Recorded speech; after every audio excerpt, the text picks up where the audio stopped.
जिंदगी की एक बात आप सब लोग गांठ बांध ली। आपन सुरक्षा के खातिर आप कबो भी केहू भी अजनबी पे भरोसा मत करी, ना त मौत ठीक वैसे ही तोहनी के दबोच ली जैसे ऊ विकी और विनी के दबोचले रहे। जिंदगी एक सफर है सुहाना, यहाँ कल का हो के जनलस। कसम से विनी, हम बहुत लकी बानी जौन हमरा के तू जैसन सुंदर विचार वाला साथी मिल गई। मिस्टर मजनू, सामने देखी, आशिकी के चक्कर में एक्सीडेंट मत कर बैठा। अरे अरे, ई का रहल? पता ना विकी, ऐसन लागल जैसे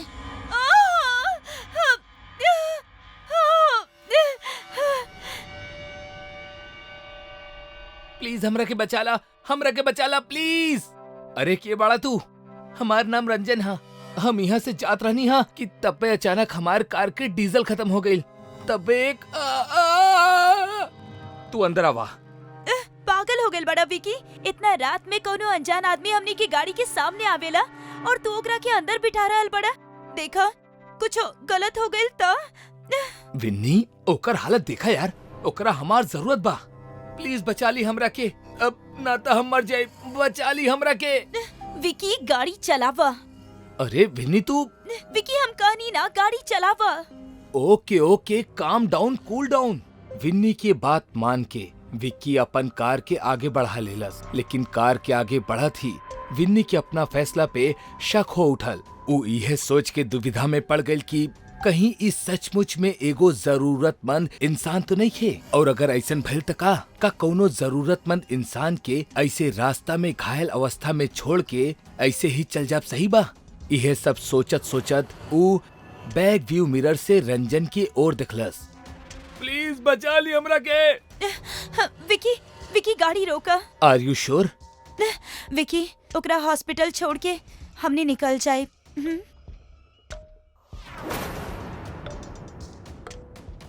थैंक गॉड आप लोग वापस आ गए। हम आपकी ये एहसान जिंदगी भर न भुला पाई।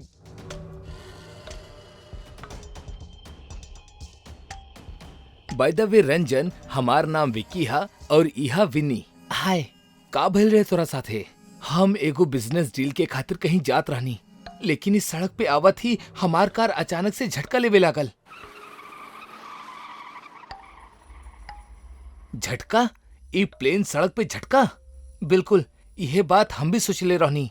यही से टायर के हवा चेक करे के खातिर हम कार से उतर गईनी, और जैसे उतरल ही रहनी कि हम हैरान रह गईनी।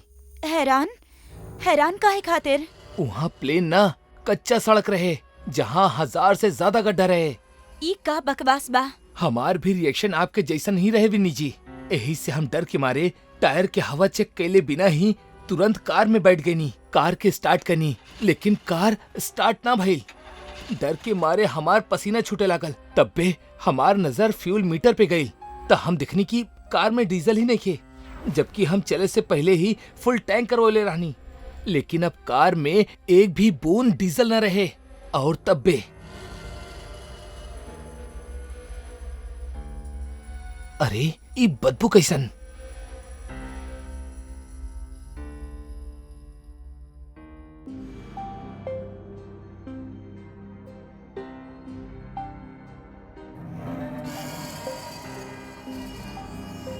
हम वहीं उ चुड़ैल के देख के हैरान ही रहनी कि उ उछल के हमार सामने आ गई, और हम जैसे तैसे उससे अपन जान बचा के वहाँ से भागे लगनी। लेकिन उ चुड़ैल एगो काला साया बन के हमार सामने आ गई। हमार ई हालत उहे चुड़ैल के लिए बिया। हम भागत तो रहनी हा, लेकिन उ चुड़ैल हमरा के जाए न देहलस। वो काला साया बन के फिर हमार सामने आके खड़ी हो गई। ई बार हम जोर से चिखनी। फिर का भइल? रंजन, ई रंजन, विकी, ई रंजन कहाँ गइल? वो ऐजा नहीं खे। का? ओ गॉड, ई कहाँ गई? विकी, हमरा के बहुते डर लागता। यहाँ कुछ बहुते बड़ा गलत बा। यहाँ से भागा विकी, निकला ऐजा से, चला। ना चाहले के बाद भी विनी विकी के खातिर, इंसानियत के फर्ज निभावे के खातिर एगो अनजान व्यक्ति के हेल्प करे के कोशिश कैलस। लेकिन चलत कार से रंजन के ऐसे गायब हो जइला से विन्नी और विक्की दोनों सदमा में आ गईले। विकी, कोनो आदमी चलता गाड़ी से कैसे गायब हो सकेला यार? ई जरूर कोनो भूत प्रेत के चक्कर बा विनी। आज पूरा फसल बानी। विकी, जितना तेज चला सकेला चलावा। चलो जल्दी, हमनी के यहाँ से जितना जल्दी हो सके दूर चल जाए के चाहिए। ओह गॉड, ई सड़क तो सच में कच्चा बा विनी। मतलब रंजन सही ही बोलत रहल। ई सड़क प्लेन नहीं खे, कच्चा बा। पर ई गायब कहाँ हो गई? हे भगवान, बचा लिया हमनी के। का भइल? ना, ई ना हो सकेला। का भइल? ऐसे काहे रिएक्ट करत अड़ा विकी? देख, हमरा के बहुत डर लगता। विनी, हमनी के गाड़ी के भी डीजल खत्म हो गइल बा, जैसे रंजन के भइल रहे। ई ना हो सकेला। हमनी तो अभी फुल टैंक करवैले रहनी ना। ई बदबू कैसन बा? ई त डीजल के स्मेल हा।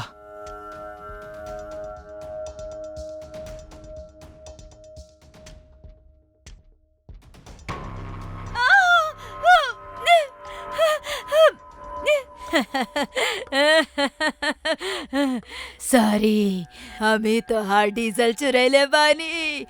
हमरा के डीजल पिए में बहुते अच्छा लागेला। केहू प्यार से मांगे पर ना देवेला। यही से हम डीजल चुरा लेवे नी। पर तू बाड़ू के? हम बानी डीजल चोर चुड़ैल, जौन कुछ देर पहले रंजन रहनी। और तोहनी के पता बा, डीजल पिए के बाद हमार मन का पिए के करेला।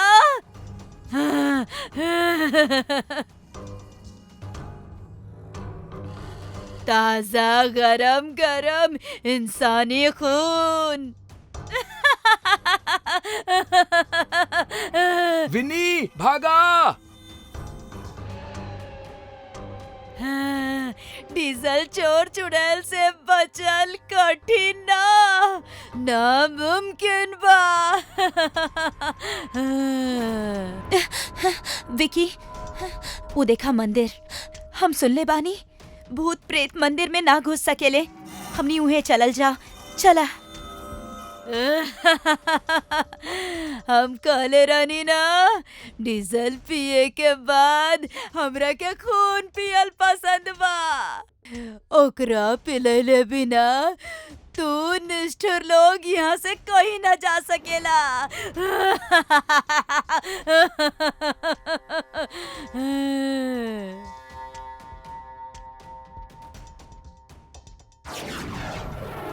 विनी, मंदिर में जा। हनुमान जी के सिंदूर उठा के चुड़ैल पे डाल दा।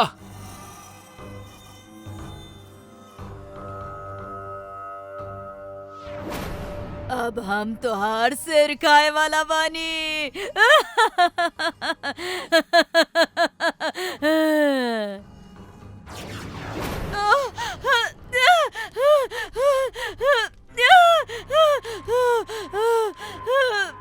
थैंक यू फॉर सेविंग मी। ई विक्की और विनी के प्रेम और उनकर नेक नियत रहे, जेकर चलत ऊ दोनों एगो खूनी डीजल चोर चुड़ैल के हाथ से बच गईले। लेकिन अगर आपके बचे के रहे के बा ता आपके अजनबी रास्ता पे मिले वाला अजनबी लोगन से दूर रहब सीखे के पड़ी, ना ता आपके भी जान कब्बो भी जा सकेला।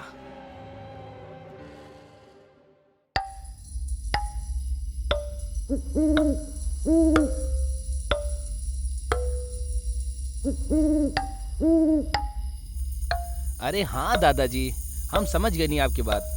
हम गांव में भोरे में आई, राती में ना आई। और अगर कोनो अनजान इंसान दिखी तो हम ओकरा के ना टोकब। कितना बेरी आप हमरा के एक बात समझावे ले। चलिए अब हम फोन रखा तानी, काहे कि निकले के तैयारी कर रहल बानी। अतुल 25 साल के एगो खूबसूरत नौजवान रहल। वो अपन इंडिविजुअल फैमिली के साथे शहर में रहत रहल, लेकिन ओकर अपन गांव और गांव के पुश्तैनी मकान से कुछ खास लगाव रहता। यही वजह से जब भी ओकरा मौका मिलत वो अपन गांव जाए और घूम के वापस आ जाए। अतुल आज करीब 3 साल के बाद अपन गांव जात रहल, जहां वो हाल ही में फैलल एगो दहशत से पूरी तरह अनजान रहल।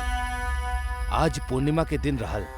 सुबह के 7 बजे ही अतुल ट्रेन पकड़ ले रहल और तकरीबन शाम के 5 बजे अतुल पहुंच गई अपन जिला राजगढ़ में।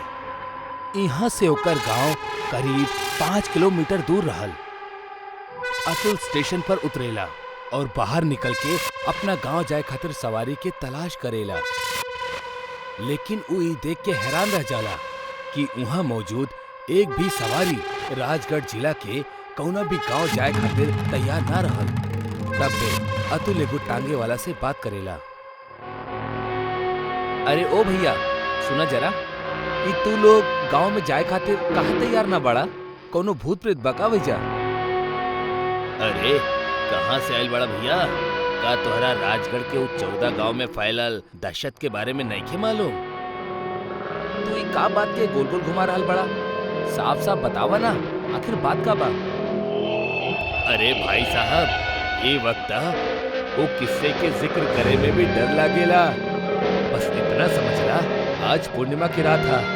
वो सारा गांव अंदर से कब्रिस्तान के समान है, जेकरा जमीन पे एक कदम रखे मात्र से तोहार मौत के रफ्तार तेज हो जाई। मत जइहा आज वहां। इतना कहा थी वो तांगा वाला घबरा के वहां से भाग जाला। अतुल वो तांगा वाले के कहल बात के समझे के कोशिश करेला, फिर खुद से बोल पड़ेला, ये गांव वालन के कोनो काम धंधा नहीं, बस एगो मसाला मिले के चाहिए। इनकरा के लागेला कि हम शहरी लौंडा इनकर तकिया सुनल बात से डर जाए। अतुल अपना मन में इतना बड़बड़ात हुए आगे चल देवेला। ओकर हाथ में ओकर एगो सूटकेस रहल, जेके लेके अतुल बिना कोनो सवारी के पैदल ही गांव के तरफ चल देवेला। ओकर रास्ता भयानक जंगल से होकर गुजरे के रहल। अतुल के शुरुआती कुछ समय सही बीतल। वो सड़क के खत्म करत करत अब गांव के ऊ जंगल में दाखिल होने ही वाला रहल कि तब बे ओकर फोन बजे चला। अरे यार, दादाजी के फिर से कॉल। अतुल दादाजी के कॉल उठावेला। अतुल बेटा, सही सलामत बड़ा ना? आज के रात कौनो होटल या लॉज वगैरह में गुजार लिहा। आवे के गुस्ताखी मत करिहा, काहे कि गांव में एगो बहुत ही खतरनाक ज्वेल घटने आकर्षक मर्दन के। दादाजी अब ही इतना कहले ही रहले कि अतुल के फोन बैटरी लो होखला की वजह से बंद पड़ जाला। कोशिश करते रहे। और दादाजी दोनों के बात लगभग एक ही जैसन रहल। तो कहीं सच में ना, अब बस एको जंगल ही तो पार करे के बा। जल्दी जल्दी चलो तानी। अतुल अपन कदम तेज कर लेवेला। कुछ देर बाद ओकरा एगो तेज खुशबू आवेला। वो अचानक वो खुशबू के तरफ आकर्षित हो जाला और ओही तरफ जाए लगेला। वो कौनो इत्र के खुशबू रहल, बड़ी मनमोहक। अतुल वो इत्र के खुशबू के तरफ आकर्षित हो चल जात रहे। वो एगो शादी के मंडप जैसन दिखे वाला एगो वीरान पड़ल मंडप के पास जाके रुक जाला, जहां सामने ओकरा दुल्हन के जोड़ा में खड़ल एगो औरत दिखाई पड़ल। अतुल पे वशीकरण भइल रहे और यही के चलत उस शादी के मंडप तक आ पहुंचलस।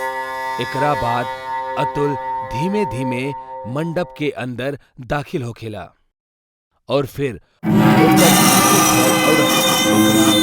वरमाला पहनावेली और ओकर ठीक बाद अतुल भी वो औरत के वो वरमाला पहनावेला। अतुल अपने आप विवाह के सारा रस्म के करे लगेला।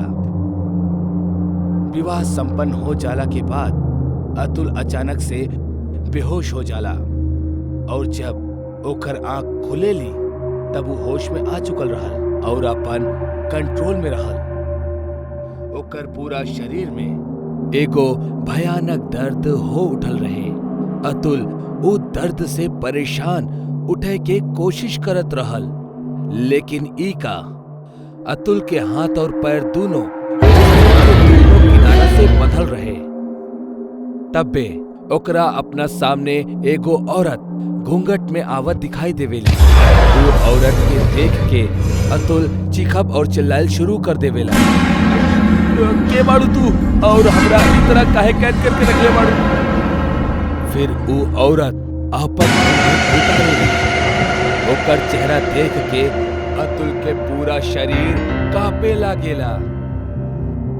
वो जलल चेहरा वाली एगो डरावनी औरत रहल, जेकर आँख के पुतली गायब रहल और पूरा चेहरा से लाल खून झलकत रहल। इतना डरावना नजारा के देख के अतुल कांपब शुरू कर देवेला। के बाड़ू तू? हमरा जाय दा, हमरा छोड़ दा।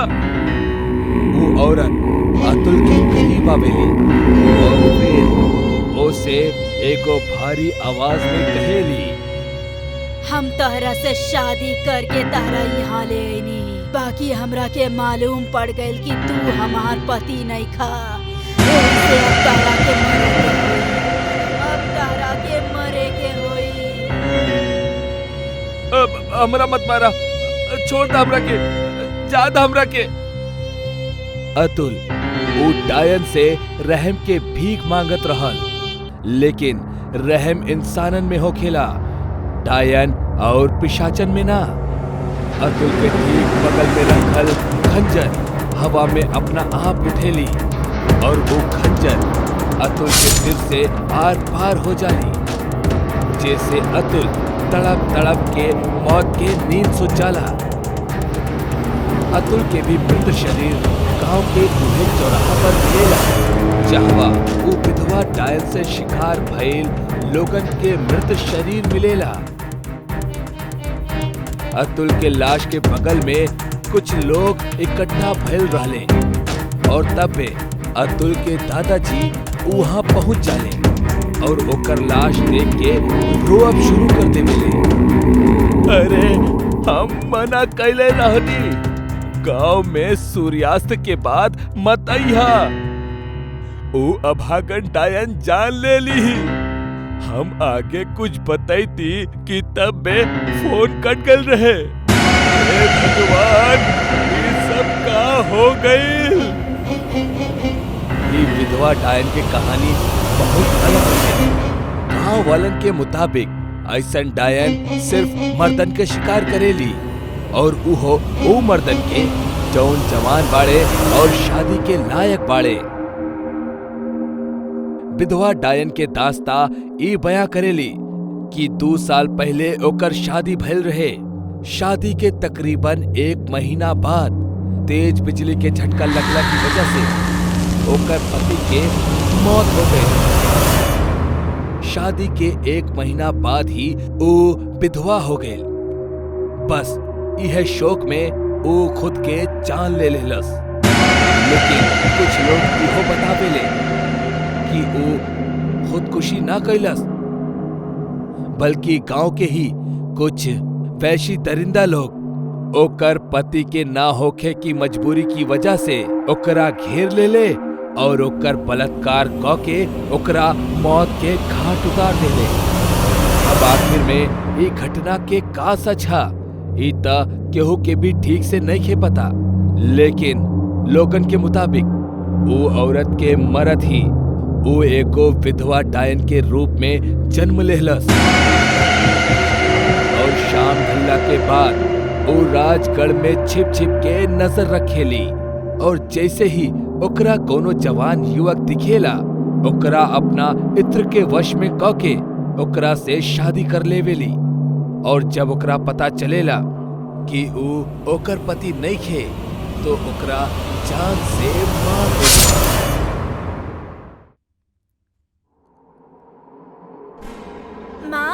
माँ, वो देखा ना, वो कितना सुंदर कंगन बना।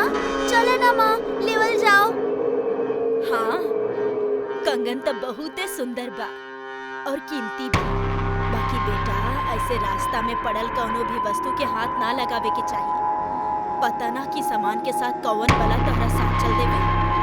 माँ प्लीज उठा ले जाओ ना, हमरा बहुत पसंद बाई।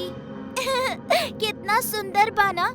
अरे बेटा, बाजार से दोसर ले दे, एकरा रहे दे तानी। ना माँ, हमरा ये वाला चाहिए। माँ हमरा के चाहिए, हमरा ये वाला चाहिए। बच्ची की जिद के आगे ओकर माँ के झुके के ही पड़ल और फिर अंजलि रास्ता में पड़ल उ कंगन के उठा लेलस और अपना बाएं हाथ पे पहन के बड़ा खुशी से नाचे लागल। ये हमार नया कंगन, हमार नया कंगन। ये ठीक उहे रात अंजलि अपना कमरे में सुतत रही जब ओकर बाल अपने आप हवा में लहराए लागल। ओकरा अपना कमरा में केहू के होखे के एहसास होत रहल और तब बे ओकरा ऐसा लागल जैसे केहू ओकरा कमरा से बाहर की तरफ खींच रहल बा। इतना अनुभव होकर ही अंजलि तुरंत ही नींद से जाग उठल और रोए लागल। ओकरा डर लागत रहे, जौना वजह से ऊ अपना मम्मी डैडी के कमरा में जाके उनकर साथे सुत गई। अगला दिन अंजलि अपना कंगन के खनकावत स्कूल से घर लौटत रहली। एह बार वो बिल्कुल अकेल रहली। वो दौड़त अपना घर जात रहली कि तब्बे कुछ दूर आगे ओकरा ठीक अपना सामने एगो चॉकलेट गिरल मिलल। अंजलि उ चॉकलेट से एकदम आकर्षित हो गई और ओकरा लेवे के खातिर आगे बढ़ल। लेकिन जैसे जैसे वो आगे बढ़त उ चॉकलेट उसे दूर हो चल जात। मासूम से अंजलि के का पता रहल कि ई चॉकलेट ओके कौना दिशा की ओर भटका रहल बा। चॉकलेट के पीछा करत अंजलि अब एगो जंगल में आ चुकल रहली जौन सुनसान माहौल और वीरान पेड़ों से घिरल रहल। तब बे चॉकलेट के सरकब बंद हो जाला और वो एक जगह स्थिर हो जाला। ओके देख के अंजलि बहुत खुश हो जाली और चॉकलेट लेवे के खातिर आगे बढ़ेली। वो जैसे ही वो चॉकलेट के हाथ लगावेली ओके पता चलेला कि असल में ये तो चॉकलेट बा ही ना, बल्कि महज चॉकलेट के रैपर हा। एके देख के अंजलि बहुत ज्यादा चिढ़ जाली और तब पे वो वापस जाए के खातिर पीछे पलटेली तो ओकरा अपना सामने एगो बूढ़ी औरत लाठी लेके नजर आवेली जौन ओके देख के एगो भयानक मुस्कान देत रहली। वो बुढ़िया के देख के अंजलि चीखब चिल्लाप शुरू कर देवेली और तब में वो बुढ़िया एक झटका में अंजलि के पास पहुंच जाई। अब हम दूसरा तरफ देखेंगे जहां अंजलि के माता पिता बहुत परेशान नजर आवत रहले काहे कि उनकर नन्ही सी बेटी अंजलि अब तक घर वापस न लौटल रहली। तोहरा हम 100 दफा ई बात समझौले बानी कि ऐसे अंजलि के अकेले स्कूल मत भेजल करा, ओकरा अपना साथे लेके आओ जाब करा, लेकिन तोहरा हमार बात समझ आवेला कहाँ। अरे ठीक बा, बाद में डांट ली हा। पहले चल के अपन बच्ची के ले जा, पता ना कहाँ रह गई हुई। वो दोनों स्कूल में फोन लगावेले जहाँ उनकरा बस यही पता चलेला कि अंजलि तब बहुत देर पहले स्कूल से निकल चुकल बाड़ी। वो स्कूल कैंपस में भी ना बाड़ी। एकर बाद सविता और अभिषेक अंजलि के हर जगह ढूंढब शुरू कर देवेले, लेकिन वो उनकरा कहीं भी ना मिलेली। फिर वो लोग थाना में अपना बच्ची के मिसिंग रिपोर्ट लिखावे खातिर सोचेले, लेकिन ओकर खातिर भी कम से कम उनकरा के 24 घंटे के इंतजार करे के होगी। शाम के थकल हारल दोनों अपना घर लौट अइले तो उनकर एगो पड़ोसन सुप्रिया उनकर ये हालत देख के समझ जाली कि मामला कुछ गंभीर है। वो उनकरा के टोकत हुए पूछेली, अरे दीदी का हो गई? आप लोग ऐसे मुंह लटकैले काहे बानी? आज रात तक तोहारू चंचल बिटिया भी ना दिखा रहल बड़ी, सब ठीक तबानो? अरे अब का बताई तरह के, सुबह से बिटिया गायब बाड़ी, पता ना कहाँ गई हमार बिटिया। एकरा बाद सविता रोवत रोवत ओकरा के सब कुछ बयां कर देवेली। तीनों घर के अंदर बहुत चिंतित बैठल रहले। तब्बे सुप्रिया के नजर एगो चमकत हुए कंगन पर पड़ेली। अरे दीदी, वो कैसन कंगन बा जे वो टेबल पर रखल बा? देखत कैसन चमकता। ई केकरा खात? काहे कि हम तोहार में त पहले ना देखनी। सुप्रिया के सवाल कैला पर सविता ओकरा के काल वाली पूरी बात बतावेली। ऊ ओकरा कहेली, हमरा लागल कि जरूरी कंगन में कुछ त अजीब बा। यही वजह से हम अपन बेटी के फुसलावे खातिर दोसर कंगन पहना देनी और ई कंगन के छुपा देनी। बच्ची बाड़ी, जिद पूरा भइल बगैर मानी कहाँ। अब हम समझनी ऐसन काहे हो रहल बा। ई कंगन कोनो साधारण कंगन नहीं खे, बल्कि हमरा त ई कोनो चुड़ैल के कंगन लागता। देखा था ए पर हल्का हल्का खरोच के निशान भी बा। देखा तोहर कहे के का मतलब बा?